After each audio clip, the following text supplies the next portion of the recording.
But Sasuke அவனுக்கு ஈக்குவலா சண்டை போட்டானா அப்படின்றது தான் முக்கியமான விஷயம். சுக்குனோட ஃபிங்கர்ஸ் வந்து டே பை டே பவர் அப் ஆகிட்டே இருக்கும். ஸோ அப்படின்னா கிட்டத்தட்ட 1000 இயர்ஸா சுக்குனாவோட ஃபிங்கர்ஸ் வந்து பவர் அப் ஆகிட்டே இருக்கு. அப்படின்னா சுக்குனாவோட காம்பேட் ஸ்கில் எப்படி இருக்கும்? பவர் அப்புக்கும் காம்பேட் ஸ்கில்லுக்கும் என்ன மேட்ச்னு தானே கேட்குறீங்க.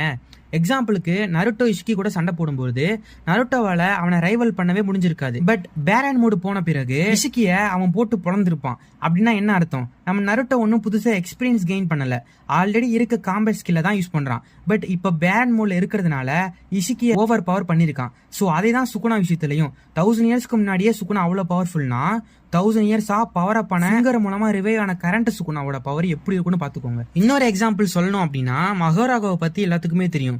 இது வரைக்கும் மகோராகாவை யாருமே டிஃபீட் பண்ணது இல்ல. பட் சுக்குனா மகோராகா கூட பிளே பண்ணிட்டு இருப்பான். ஒரு ஸ்கிராட்ச் கூட அவனுக்கு ஏற்பட்டிருக்காது. மகோராகாவும் சுக்குனாவும் சண்டை போடுறப்போ அவங்களோட ஃபிஸ்ட் மோதுற ஃபோர்ஸ்ல சுத்தி இருக்க பில்டிங்